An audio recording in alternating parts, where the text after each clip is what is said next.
रुपए का 1/6वां भाग, उस रुपए का 1/6वां भाग। अब ये बजट दोस्तों तैयार कैसे होता है, तो ध्यान रखिए बजट तैयार करने के लिए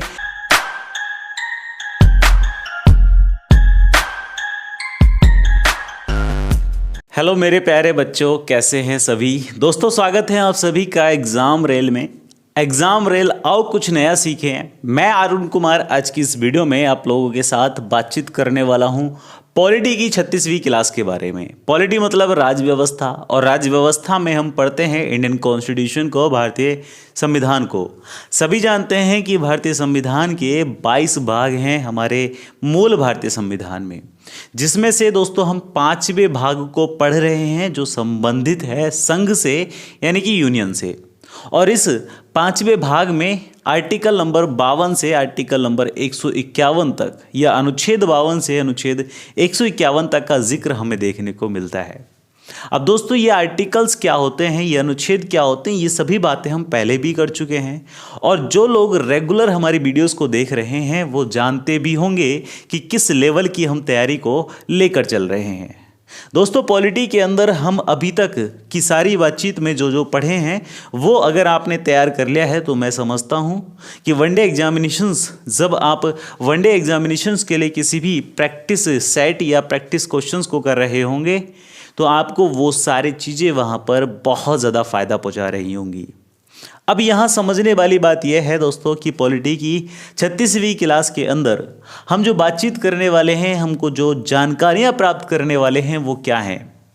मेरे प्यारे बच्चों, आपको ध्यान रखना है कि पॉलिटी की 36वीं क्लास या पॉलिटी की इस सेशन में हम बात करेंगे आर्टिकल नंबर 112 के बारे में।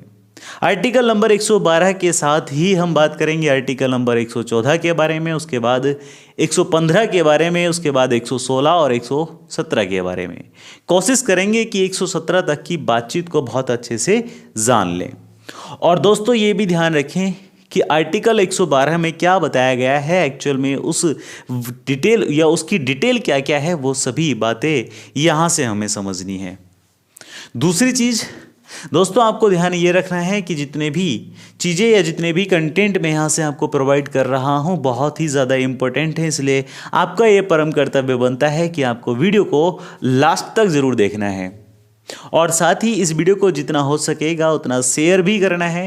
वीडियो पसंद आए तो वीडियो को लाइक करके जाइएगा। और फाइनली ये भी मैं बता देता हूँ कि वीडियो आप लास्ट तक देखेंगे, चीज़ें समझ में आए तभी चैनल को सब्सक्राइब कीजिएगा, वरना मत कीजिएगा। चलिए दोस्तों शुरुआत करते हैं एक एक पॉइंट की और एक एक बातचीत की। मैं अरुण कुमार, आप देख रहे हैं एग्जाम रेल। सबसे ही पहले जैसे कि मैंने बताया कि हम पढ़ेंगे दोस्तों आर्टिकल नंबर 112 के बारे में, यानी कि अनुच्छेद 112 में क्या बताया है। तो मेरे प्यारे बच्चों ध्यान रखेंगे, अनुच्छेद 112 में हमें बताया गया है संघ का वार्षिक वित्तीय विवरण, संघ का वार्षिक वित्तीय विवरण। और आप सभी जानते हैं कि संघ क्या होता है, यूनियन इसको इंग्लिश में बोलते हैं, और संघ वह जो केंद्र हमारे पास है उसी को हमने क्या कहा है, संघ कहा है। दोस्तों एक्चुअल में वार्षिक वित्तीय विवरण से मतलब यहाँ पर यह है कि एक वर्ष का जितना भी फाइनेंशियल डिस्क्रिप्शन होगा, जितना भी वार्षिक वित्तीय विवरण होगा, उसी को हम जिक्र कर रहे हैं, उसी के बारे में हम पढ़ रहे हैं।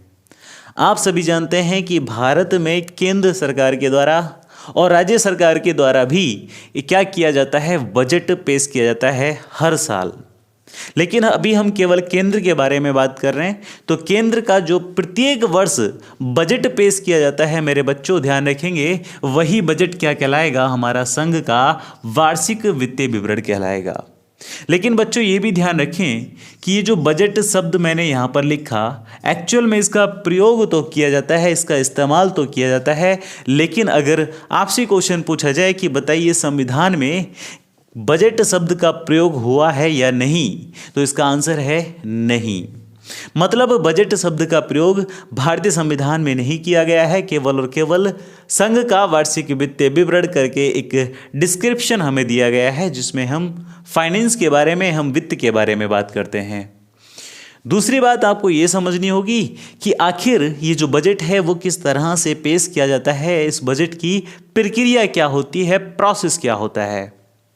और मेरे प्यारे बच्चों सभी जानते हैं कि हमारे भारत में एक वित्त वर्ष या एक फाइनेंशियल ईयर कितना होता है, एक वित्त वर्ष कब शुरू होता है, कब खत्म होता है, तो ध्यान रखेंगे एक वित्त वर्ष हमारा शुरू होता है 1 अप्रैल को, जो अभी रिसेंटली एक डेट आई थी, और उसके बाद ये अगले साल की 31 मार्च तक लगातार बना रहता है।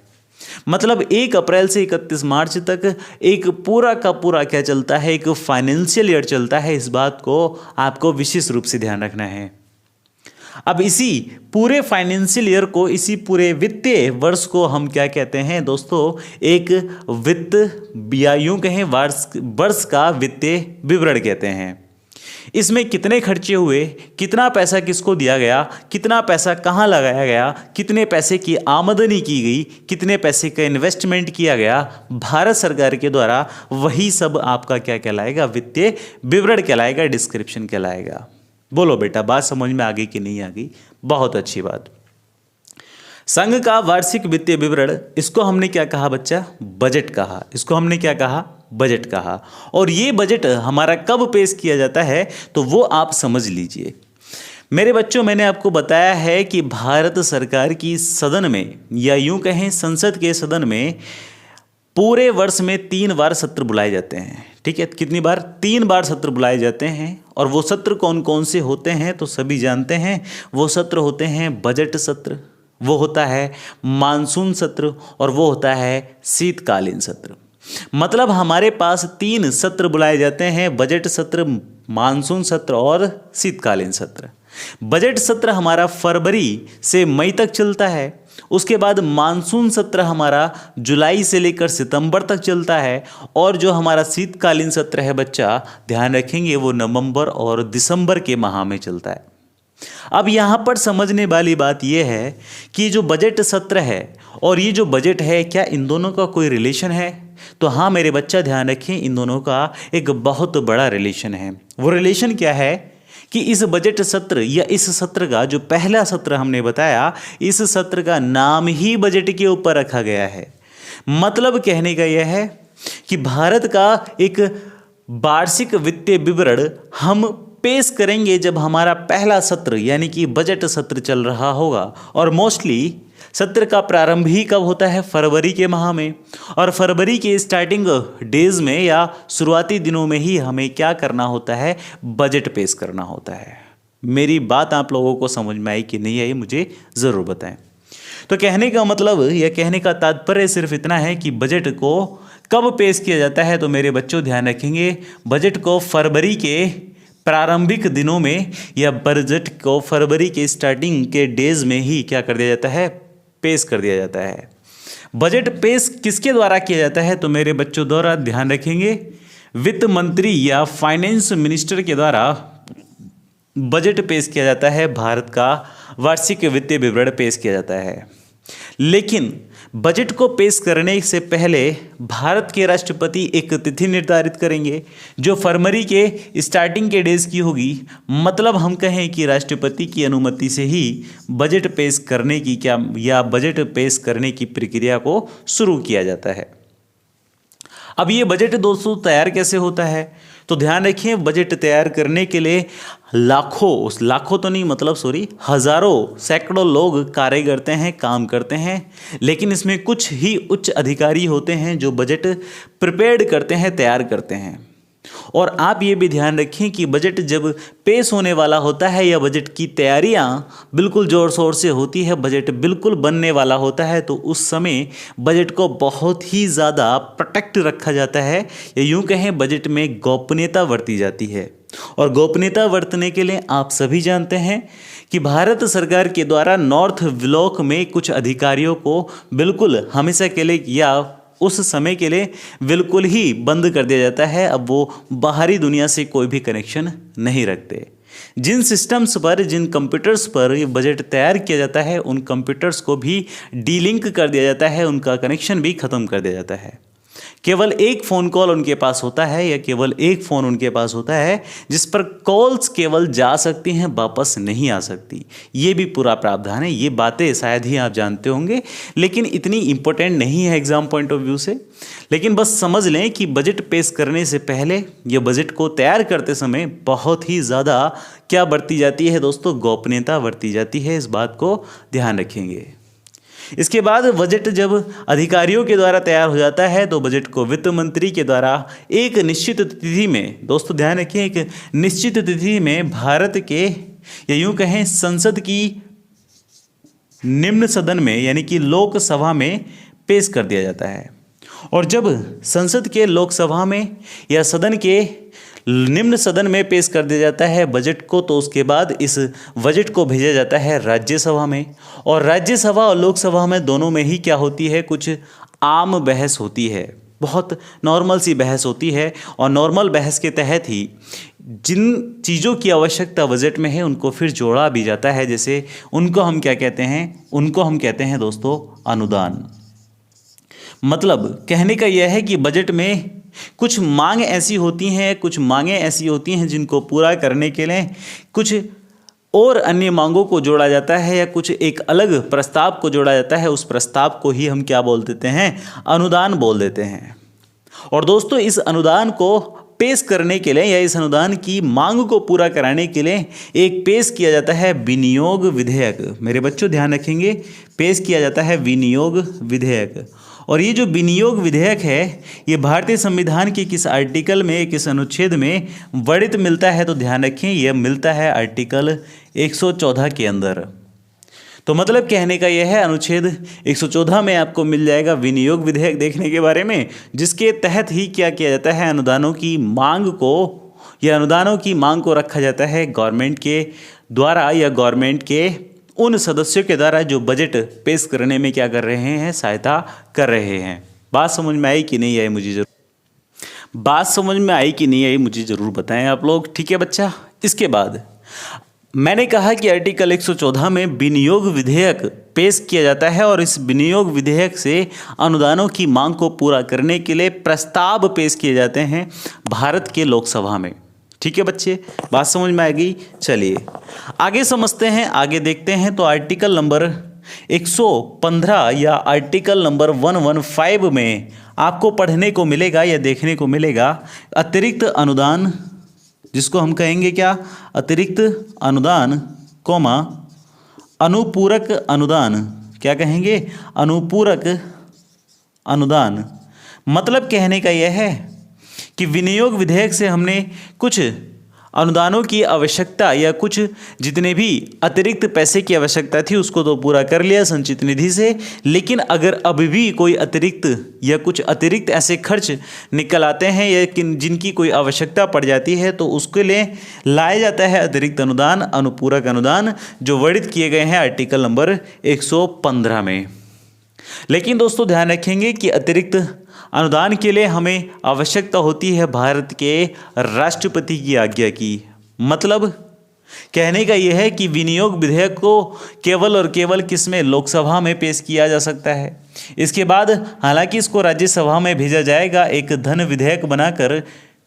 मैंने कहा लोकसभा में तो इसको पेश किया जाएगा, लोकसभा में पेश होने के बाद पारित भी हो जाएगा, पारित होने के बाद अब इसको भेज दिया जाएगा कहाँ, राज्यसभा। क्यों भेजा जाएगा राज्यसभा, क्योंकि बच्चा ध्यान रखें ये विनियोग विधेयक संबंधित है किससे, धन विधेयक से। और पिछली ही क्लास में मैंने बताया कि जो भी धन विधेयक होता है उसको लोकसभा के बाद राज्यसभा में भेजा जाता है और कोई विधेयक धन विधेयक है या नहीं इसका डिसीजन लोकसभा का अध्यक्ष लेता है। लोकसभा का अध्यक्ष इस बात का डिसीजन ले लेगा कि हाँ भाई ये एक धन विधेयक है, ये एक मनी बिल है, अब वो इसे राज्यसभा में भेज देगा और राज्यसभा में केवल और केवल ये 14 दिनों के लिए रहेगा, 14 डेज के लिए रहेगा। उसके बाद इस बिल को पास कर दिया जाएगा, इस विधेयक को पास कर दिया जाएगा। अगला मैंने बताया अतिरिक्त अनुदान के बारे में या अनुपूरक अनुदान के बारे में जो वर्णित है आर्टिकल नंबर 115 में। इस अतिरिक्त अनुदान को हम प्रेसिडेंट या भारत के राष्ट्रपति की पूर्व अनुमति से ही क्या कर सकते हैं, पास करवा सकते हैं। बात समझ में आ गई कि नहीं आ गई बच्चा, मुझे बताएं। इसके बाद दोस्तों आप पढ़ेंगे लेखा अनुदान के बारे में। किसके बारे में मेरे बच्चा? आप पढ़ेंगे लेखा अनुदान। ये बहुत ही छोटी छोटी बातें हैं जिसको केवल आपसे डायरेक्ट पूछा जाएगा कि बताइए आर्टिकल 115 में क्या बताया है। तो आर्टिकल 115 में अतिरिक्त अनुदान या अनुपूरक अनुदान के बारे में बताया है। अनुपूरक अनुदान, अतिरिक्त अनुदान, इसको हम अधिक अनुदान भी कह सकते हैं, डजंट मैटर, कोई दिक्कत वाली बात नहीं है। चलिए, आर्टिकल 116 आपसे पूछा जाएगा बच्चा कि आर्टिकल 116 में क्या बताया है। तो बताया है लेखानुदान के बारे में।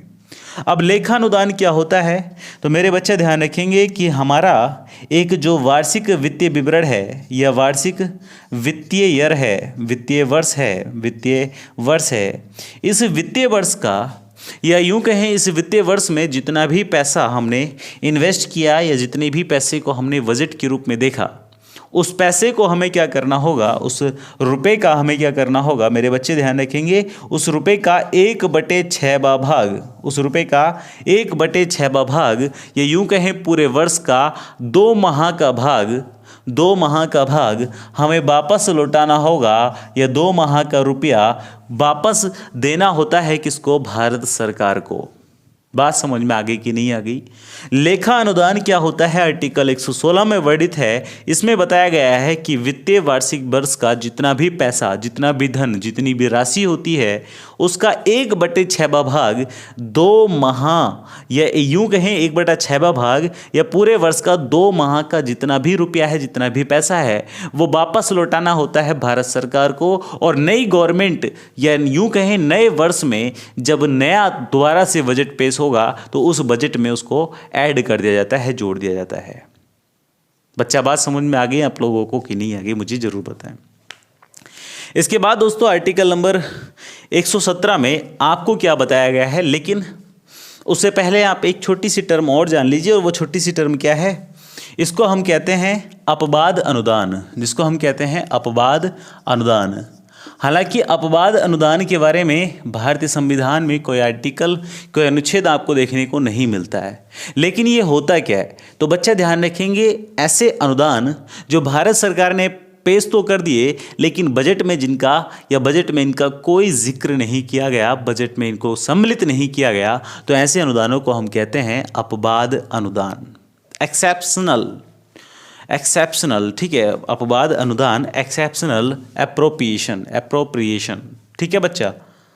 इसके बाद दोस्तों हमें समझना है आर्टिकल नंबर 117। मैं यहाँ लिख देता हूँ, कोई आवश्यकता नहीं है बोर्ड साफ करने के बाद दोबारा लिखूं, क्योंकि नॉट ऑल इम्पोर्टेंट, ज़्यादा इम्पोर्टेंट तो नहीं है, बस आप समझ लीजिए।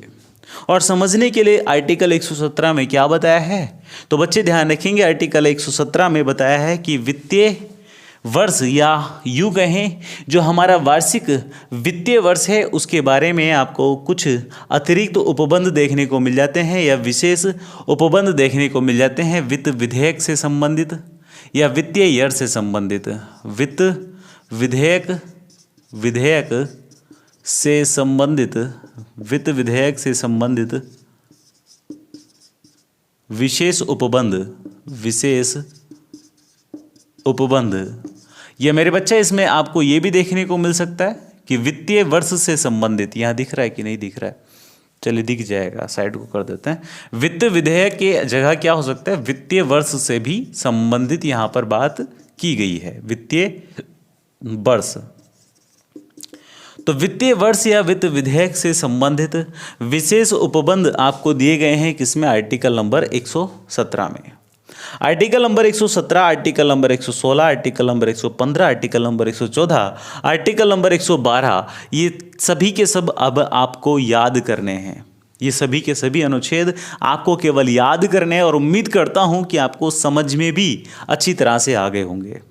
इसके बाद दोस्तों हम अगली ही क्लास को आप लोगों के सामने पेश करेंगे और वो अगली क्लास संबंधित रहेगी हमारे भारत सरकार की न्यायपालिका से, और कोशिश करेंगे कुछ यहाँ पर हम समितियों के बारे में भी जिक्र करें, डिस्कस करें।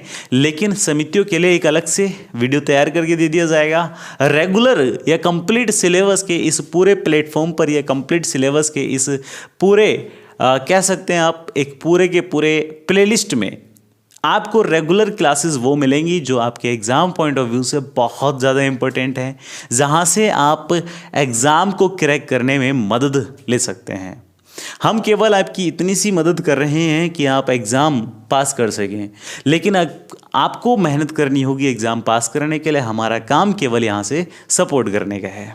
चलिए दोस्तों, हम अगर आपको सपोर्ट कर रहे हैं तो आपका भी कर्तव्य बनता है कि आप भी हमें सपोर्ट करें। चैनल पर नए हैं तो सब्सक्राइब करें और दोस्तों के साथ जितना हो सकता है उतना शेयर भी कर दीजिए। मैं अरुण कुमार, आप देख रहे हैं एग्जाम रेल, और एग्जाम रेल में आप कुछ नया जरूर सीखेंगे। चले दोस्तों, मुझे फ़र्क पड़ता है आपको कुछ नया सिखाने से, आपको फ़र्क पड़े या ना पड़े। Take care, all the best. Channel को सब्सक्राइब करें, वीडियो शेयर करें, वीडियो लाइक करें, कमेंट बॉक्स में अपनी राय हमें बताएं। Have a good day, have a nice day, take care, bye bye.